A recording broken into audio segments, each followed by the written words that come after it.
दोस्तों, नमस्कार। चैनल रचना संसार में आपका स्वागत है। आज मैं आपको सुनाने जा रही हूँ अपनी लिखी कहानी भटकाव। फोन पर अपनी हेलो के प्रत्युत्तर में हेमा की खनकती आवाज सुन निखिल कुछ चौंका। कहो, आज कैसे याद किया? क्यों, क्या मैं आपको याद नहीं कर सकती? हेमा का उल्लसित स्वर निखिल के कानों में पड़ा। नहीं नहीं, दरअसल आज छुट्टी है, इसलिए मैंने पूछा। निखिल ने अपनी बात स्पष्ट की। जी हाँ, छुट्टी है, इसीलिए तो कह रही हूँ। आज लंच आप मेरे साथ लेंगे और फिर हम थोड़ा तफरी करेंगे। मैं छुट्टी में बहुत बोर हो रही हूँ। पर वर मैं कुछ नहीं जानती। 10 बज रहे हैं और 1 बजे मैं होटल कचनार के बाहर आपका इंतजार करूंगी।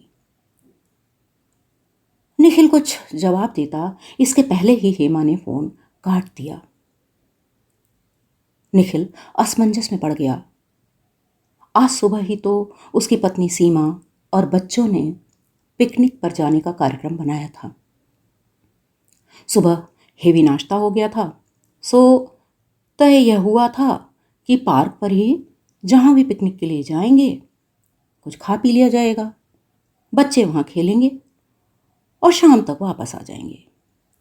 सर्दियों के दिन थे, सो छुट्टी के दिन यह चेंज सभी को अच्छा लग रहा था।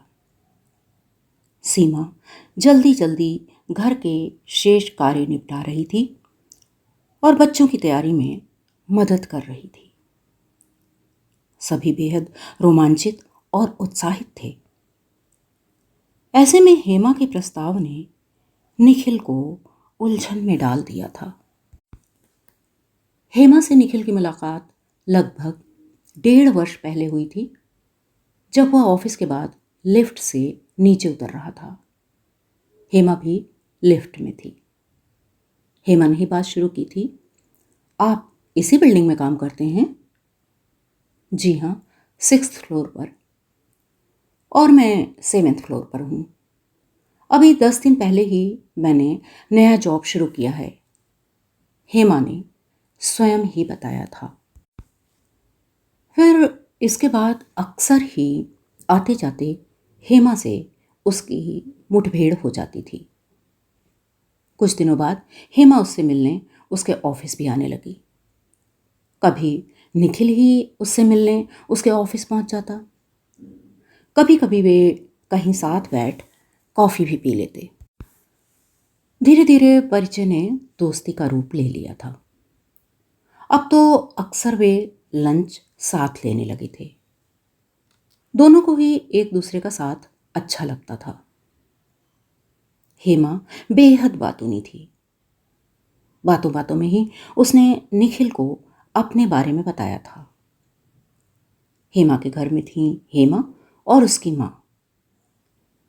पोस्ट ग्रेजुएशन के फाइनल ईयर में थी हेमा, जब एक लंबी बीमारी के बाद उसके पिता नहीं रहे थे। सहज चलती जिंदगी डगमगा गई थी। पिता की जगह पर हेमा को नौकरी मिल सकती थी, किंतु हेमा ने यह नौकरी अपने छोटे भाई को दिलवाई, शायद यह सोचकर कि कल को माँ की जिम्मेदारी भाई के कंधों पर ही आनी थी। वह क्या जानती थी कि बाद में भाई इस जिम्मेदारी से पल्ला झाड़कर अलग हो जाएगा। पिता के न रहने के बाद हेमा ने हमेशा माँ को मानसिक संबल देने की कोशिश की। कोई रहे ना रहे, जिंदगी तो चलती ही है। माँ को पेंशन मिलने लगी थी, पर घर के खर्च इतने से पूरे नहीं हो पा रहे थे। उसके भाई को पिता की मृत्यु के 1.5-2 वर्ष बाद ही उनकी जगह पर नौकरी मिल पाई थी। इस बीच घर का खर्च हेमा ने ट्यूशन करके कोचिंग क्लासेस में पढ़ा कर निकाला। साथ ही अपनी पढ़ाई भी जारी रखी। भाई उससे 1 ही वर्ष छोटा था, पर जो जिम्मेदारी हेमा ने महसूस की, उसके भाई ने कभी नहीं की। भाई से छोटी हेमा की एक बहन और थी।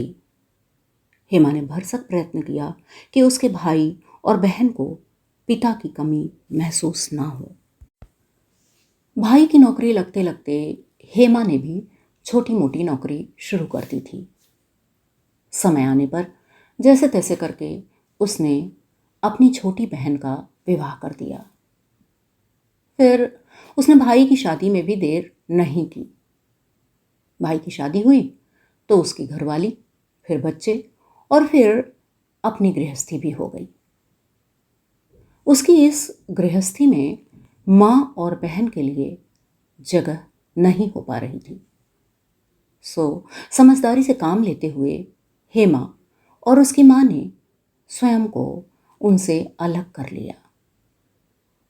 इस तरह 10-12 वर्ष कब गुजर गए पता ही नहीं लगा। इस बीच माँ ने कई बार हेमा से उसकी अपनी शादी का जिक्र किया, पर हेमा ने हर बार हंसकर बात टाल दी। क्या बताती वह कि जिससे उसे उम्मीद थी वह उसका इंतज़ार नहीं कर सका। इतना ही तो चाहा था उसने अंशुल से कि उसके छोटे भाई बहन का विवाह हो जाने दे, फिर वह अंशुल के साथ परिणय सूत्र में बंध जाएगी। पर अंशुल नहीं देख सका उसकी राह और अपना विवाह रचा लिया। शायद उनके प्रेम में ही कहीं खोट था, ऐसा हेमा ने सोचा। जो भी हो, अंशुल के विवाह के बाद हेमा ने अपनी शादी के बारे में सोचना ही छोड़ दिया। और अब तो वह अच्छी नौकरी कर रही थी, आर्थिक रूप से स्वतंत्र थी, साथ में माँ थी, सो जिंदगी अच्छी ही कट रही थी।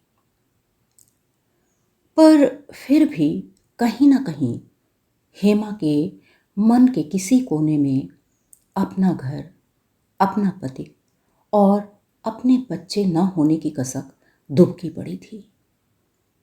उसकी इस कसक को निखिल ने कई बार उसकी बातों में पाया था। कभी कभी तो उसको यह भी लगा था कि हेमा के अंदर की औरत ने निखिल में एक पुरुष का सहारा तलाशना चाहा था। पर इस विचार को निखिल ने कभी तवज्जो नहीं दी। उसका अपना घर परिवार था, समर्पित समझदार पत्नी थी, 2 प्यारे प्यारे बच्चे थे। वह अपने इस नीड से संतुष्ट था। हेमा तो उसके लिए एक अच्छी मित्र थी, बस इसके सिवा कुछ नहीं। उसके बारे में उसने सीमा को बता रखा था। उससे हुई हर मुलाकात का जिक्र सीमा से वह अनायास ही कर बैठता था, शायद इसलिए कि उसका मन साफ था। पर आज हेमा के स्वर में छिपा आग्रह और निमंत्रण निखिल को बेचैन कर गए थे। अगर वह जाता है तो यहाँ सीमा और बच्चों का मूड ऑफ होगा, और यदि नहीं जाता है तो हेमा के दिल को ठेस लगेगी। क्या करे वह? इसी उलझन में था निखिल कि फोन की घंटी फिर बज उठी। निखिल ने फोन उठाया तो हेमा की आवाज़ सुनाई दी। आप आ रहे हैं ना? मैं प्रतीक्षा करूंगी। उसके स्वर में अनुनय थी। निखिल बोला, बात समझने की कोशिश करो हेमा, आज मेरे और भी एंगेजमेंट्स हैं। वह मैं नहीं जानती, आपको आना ही होगा। प्लीज, एक दिन, सिर्फ एक दिन क्या आप मेरे लिए समय नहीं निकाल सकते? मत टालिए मेरी बात, प्लीज आ जाइए, मैं इंतज़ार करूंगी। कहते हुए हेमा ने फिर फोन काट दिया था। इस दूसरे फोन के बाद निखिल को लगा कि उसे जाना ही चाहिए। हेमा कितने प्यार से आग्रह कर रही थी। वह नहीं जाएगा तो हेमा के मन को कितनी ठेस लगेगी। पर वह सीमा और बच्चों का दिल भी तो नहीं दुखाना चाहता था। क्या करे वह? निखिल दुविधा में था। जाने क्यों आज उसका दिल हेमा की बात टालना नहीं चाह रहा था। पर यहाँ सीमा और बच्चों के कार्यक्रम का क्या? कैसे रद्द करे वह इसे? वह सोच ही रहा था कि एकदम से उसके मस्तिष्क में एक विचार कौंधा और सीमा के पास जा बड़े मायूस शब्दों में बोला निखिल, यार आज पिकनिक पर जाना नहीं हो सकेगा। क्यों पापा, हम क्यों नहीं जा सकते? प्लीज पापा, हमें पिकनिक पर चलना है। सीमा के कुछ बोलने के पहले ही बच्चे बोल पड़े, बेटा ऑफिस में एक ज़रूरी मीटिंग है, अभी ही जाना पड़ेगा। अभी यही फ़ोन तो आया था। यह झूठ बोलते हुए निखिल को स्वयं अच्छा नहीं लग रहा था। उसने कभी ऐसा किया जो नहीं था। आज छुट्टी के दिन कौन सी मीटिंग हो गई? सीमा के स्वर में झुंझलाहट स्पष्ट थी। अब होगा कोई काम, मुझे भी तो जाना अच्छा नहीं लग रहा है, पर क्या करूं, मजबूरी है, कहता हुआ निखिल अपनी तैयारी में लग गया। शेव करते करते वह गुनगुना उठा था। उधर सीमा बच्चों के प्रश्नों का जवाब दे रही थी, उन्हें समझा रही थी। बेटे फिर किसी छुट्टी में चलेंगे पिकनिक, जिद नहीं करते। तुम सोचो जरा, क्या पापा को अच्छा लग रहा होगा अपना यह प्रोग्राम कैंसिल करना? पर अब मीटिंग है तो जाना ही पड़ेगा ना। फिर यह तो पिकनिक का एक छोटा सा प्रोग्राम था। कई कई बार तो बेटे काम के चलते, परिस्थितियों के चलते बड़े बड़े प्रोग्राम भी कैंसिल करने पड़ जाते हैं। यही तो जिंदगी है। शेव करते निखिल के हाथ रुक गए। कितनी सहजता, कितनी सरलता थी सीमा के स्वर में। गिला जरूर होगा उसके मन में, पर प्रकट में कोई शिकायत नहीं। बल्कि बच्चों के सामने तो वह निखिल का ही पक्ष प्रस्तुत कर रही थी। और निखिल यह क्या करने जा रहा था? तनिक सी भ्रामक भावुकता में पड़ वह अपनी पत्नी और बच्चों के भरोसे और विश्वास से खिलवाड़ करने जा रहा था। निखिल शेव बना चुका था और अब नहाने जा रहा था, पर उसके होठों से गुनगुनाहट गायब हो गई थी। विचारों का क्रम उसके मन में नहाते वक्त भी जारी था। यह ठीक है कि हेमा को किसी सहारे की जरूरत हो सकती है, पर निखिल यह सहारा नहीं बन सकता है। यदि हेमा ऐसा सोच रही है तो उसने गलत व्यक्ति का चुनाव कर लिया है, और इसके लिए एक हद तक निखिल भी दोषी था। यह उसका ही प्रोत्साहन था जो आज हेमा ने छुट्टी के दिन उससे अपने साथ रहने का आग्रह करने की हिम्मत की। हेमा अक्सर ही निखिल को ऑफिस के बाद कहीं ना कहीं घूमने चलने को कहती। प्रायः निखिल चला भी जाता। उसके कुछ छोटे मोटे कामों में वह मदद भी कर देता। एक बार उसकी तबीयत खराब थी तो निखिल उसे डॉक्टर को दिखाने ले गया था। दवाएं दिलवाई थी और घर तक छोड़ भी दिया था। पर यह सब कुछ निखिल बड़े सहज भाव से एक मित्र के रूप में ही करता था। किंतु कई बार उसे लगता था कि हेमा उसे मित्र से कुछ अधिक समझ रही है। इसे अपना भ्रम मान वह टाल जाता था। लेकिन आज वह महसूस कर रहा था कि यह उसका भ्रम नहीं था। आज निखिल को अपनी गलती का एहसास हो रहा था। उसे लग रहा था कि उसकी ओर बढ़ते हेमा के कदमों को उसे रोकना होगा, दूरियां बनानी होंगी उससे। यह सही था कि अगर आज निखिल चला जाएगा तो कोई पहाड़ नहीं टूट पड़ेगा। पर बात एक बार जाने की नहीं थी। प्रश्न था एक के बाद दूसरी और फिर तीसरी बार का। यदि आज पहली बार निखिल नहीं रोक सका अपने आप को, तो क्या आगे वह मना कर पाएगा हेमा को? उसकी चाहतें, उसकी उम्मीदें तो और बढ़ेंगी ना। और फिर निखिल के कदम भी तो भटक सकते हैं। फिर कहाँ ले जाएगा उसे उसका यह भटकाव?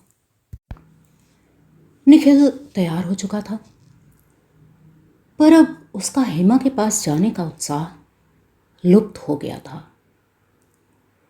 क्या होगा उसकी पत्नी और उसके बच्चों के विश्वास का, उनके भरोसे का? आज का उसका जाना शायद एक ऐसे बीज का रोपण करेगा जिससे प्रस्फुटित पौधा उसके अपने परिवार की खुशियों की कीमत पर पल्लवित होगा।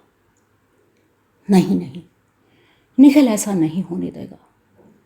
नहीं, वह नहीं जाएगा हेमा से मिलने। और यह निर्णय लेते ही निखिल के मस्तिष्क का सारा तनाव जैसे बह गया।